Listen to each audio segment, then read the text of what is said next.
नमस्कार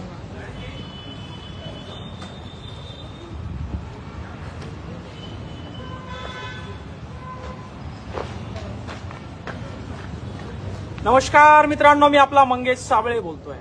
आज आलोय आम्ही MSCB महावितरण कार्यालयामध्ये। मागच्या जवळपास महिनाभरापासून आम्ही आमच्या मतदारसंघामध्ये फिरतोय, तर तिथं आम्हाला अशी वस्तुस्थिती जाणवली, मलाच लाज वाटली की बऱ्याच ठिकाणी लाईट नाहीये, बऱ्याच ठिकाणी पोल पडलेले आहेत, बऱ्याच ठिकाणी अंधारामध्ये वाड्या वस्त्यावर लोक राहत आहेत। आणि म्हणून नरला, भावडी, आडगाव, बोरगाव, शेलगाव, शेवता, तळेगाव आणि ओढोद बाजार या ठिकाणच्या सर्व बांधवांच्या समस्या घेऊन MSCB कार्यालयासमोर गोधडी घेऊन आम्ही आलोय, उशी घेऊन आम्ही आलोय आणि मी इथंच झोपणार आहे। इथल्या अधिकाऱ्यांना अल्टिमेटम आहे की आमच्या जीवन मरणाचा लाईटचा जो विषय आहे, जर अंधारामध्ये लोक राहत असतील तर आम्ही जगायचं कसं। आणि म्हणून या अधिकाऱ्यांना एक चेतावणी निवेदन घेऊन आम्ही आलेलो आहे की जर पुढच्या 48 तासामध्ये वाडी वस्त्यावर गट्टूचे काम, ट्रान्सफॉर्मरचे काम, पडलेल्या ताराचे MSCB कार्यालय छत्रपती संभाजीनगर या ठिकाणून आम्ही हटणार नाही आहोत।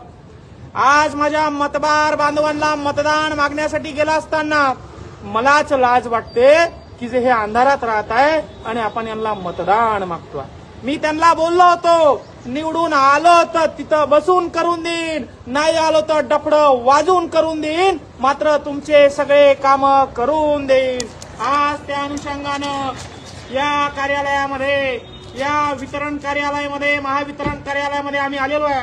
सोबत गोधडी आणलीये, उशी पण आणलीये आणि आम्ही इथंच झोपणार आहे।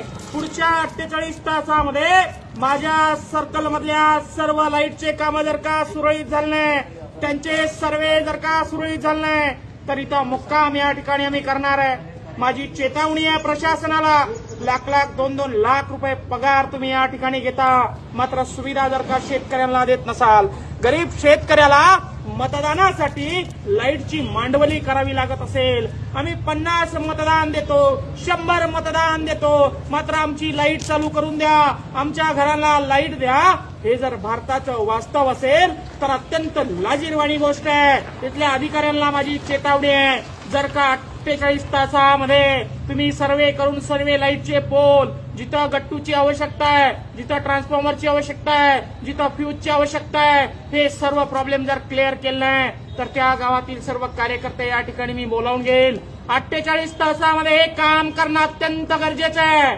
मानवी आयुष्याला लागू असणाऱ्या सर्व गोष्टीसाठी अत्यंत महत्वाचं हे काम आहे, त्याच्याशिवाय माणूस जगू शकत नाही। आज आम्ही बघितलं, वाड्या वस्त्यांमध्ये अक्षरशः अंधारामध्ये लोक राहत आहेत। ही अवस्था या देशाची, ही अवस्था या महाराष्ट्राची, ही अवस्था या ओढोद बाजार सर्कलची झालेली आहे। आणि म्हणून इथले जे कार्यकारी अभियंता आहेत, उपकार्यकारी अभियंता आहेत, त्यांना विनम्र चेतावणी या ठिकाणी मी देतोय। पुढच्या 48 तासामध्ये ज्या ज्या गावाचं निवेदन मी तुम्हाला दिलंय, त्या त्या गावामध्ये ट्रान्सफॉर्मर, लाईट, पोल व्यवस्थित सगळं झालं पाहिजे। धन्यवाद मायबापाओ। जय जवान, जय किसान, जय महाराष्ट्र।